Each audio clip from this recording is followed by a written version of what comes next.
JMD Shri Manoj Sinha के कर कमलों द्वारा स्थापित की गई है। भगवान धन्वंतरी की मूर्ति स्थापना एवं यज्ञ में पूर्णाहुति के पश्चात ऑनरेबल एलजी सर हमारे बीच इस सभा में पधार चुके हैं। कृपया तालियों से उनका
और इसको हमको शीर्षित करना चाहिए। इंटीग्रेशन की जहाँ तक बात आती है, इंटीग्रेशन बहुत महत्वपूर्ण है और इस संबंध में जो कदम उठाए जा रहे हैं मैं उनकी सराहना करता हूँ। निश्चित रूप से ये पद्धति अपनाई जा सकती है कि जो हमारे मेडिकल कॉलेजेस, गवर्नमेंट हॉस्पिटल, जो एलोपैथिक हॉस्पिटल्स हैं, उनके जो मरीज हैं उनको भी आपके विशेषज्ञों द्वारा उनको भी विजिट किया जा सकता है और क्या उनका ओवरऑल वेलनेस और उनके ट्रीटमेंट में आयुर्वेद का या और जो हमारे इंडिजिनस सिस्टम्स ऑफ मेडिसिन हैं उनसे क्या मदद मिल सकती है। इसको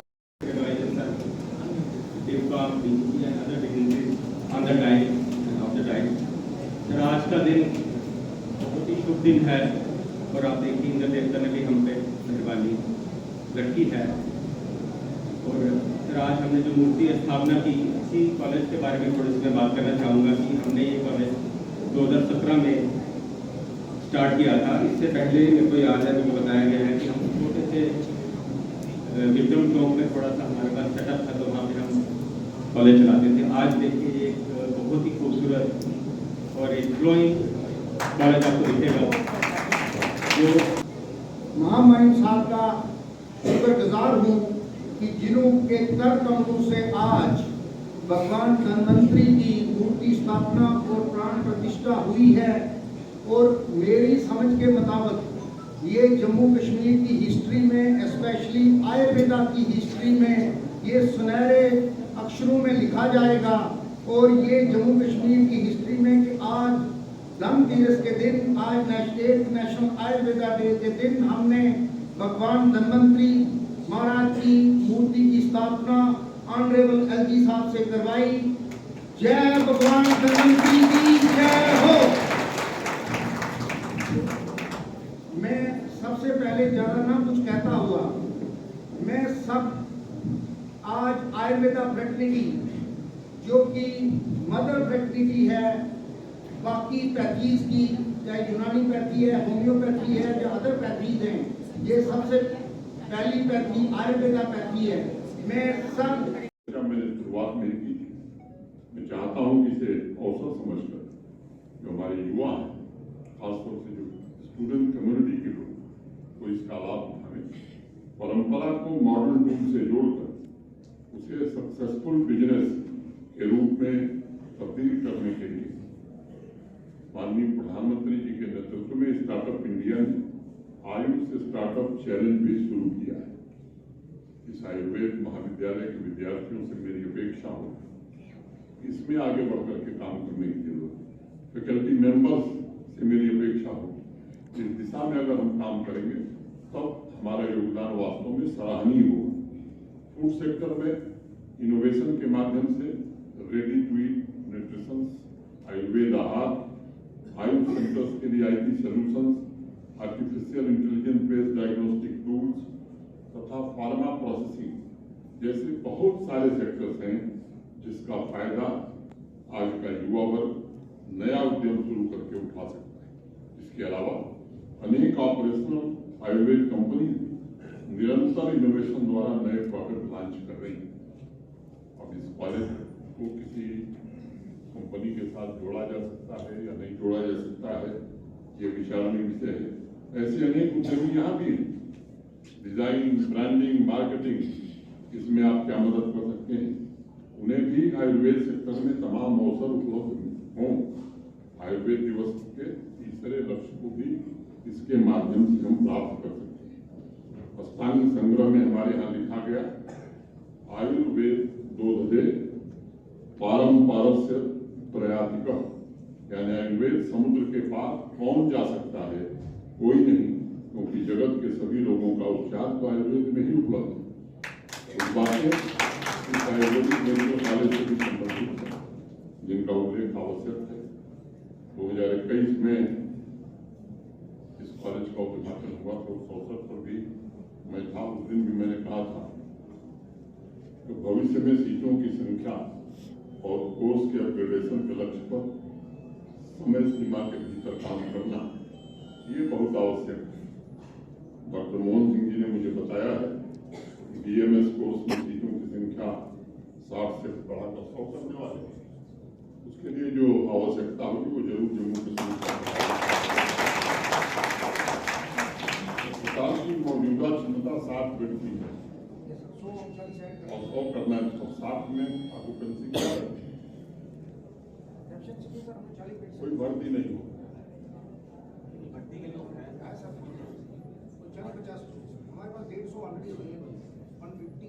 तो जो हमारे पास संसाधन उपलब्ध है उसका ऑप्टिमल यूटिलाइजेशन कैसे हो, मुझे लगता है कि बड़ा आवश्यक है। और जरूरत होगी तो इसे 100-200 करना होगा तो उसमें कोई दिक्कत नहीं है, लेकिन जो हमारे पास उपलब्ध है उसका तो उपयोग और उसका लाभ मिलता है। अपने डायरेक्टरेट ऑफ आयुष से भी यहाँ मेरे पास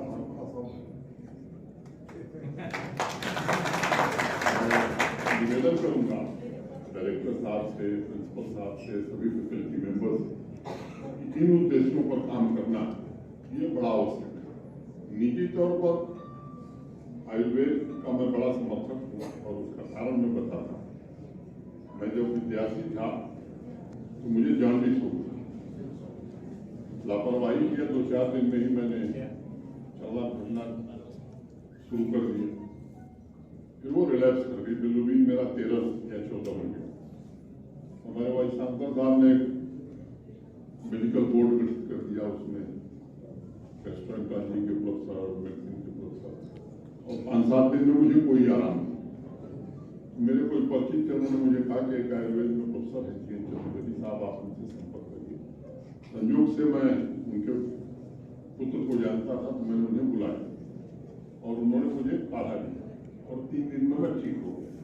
तो मैं केवल मरीज ठीक नहीं गया, उसके बाद मैं अपने इलाके का प्रसिद्ध चिकित्सक हो गया और मुझे आज भी नाम याद है, फल त्रिकाली कसाय नाम का एक काढ़ा।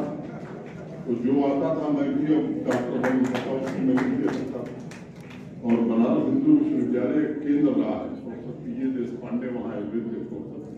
मुझे लगता है कि पूरे देश को 400 नाम का जो योगदान उन्होंने दिया, जिसका इलाज आयुर्वेद नहीं करता, मैं समझता हूँ सबसे सफलतम इलाज 4 सूत्र के द्वारा अनेक लोगों को प्राप्त होता है।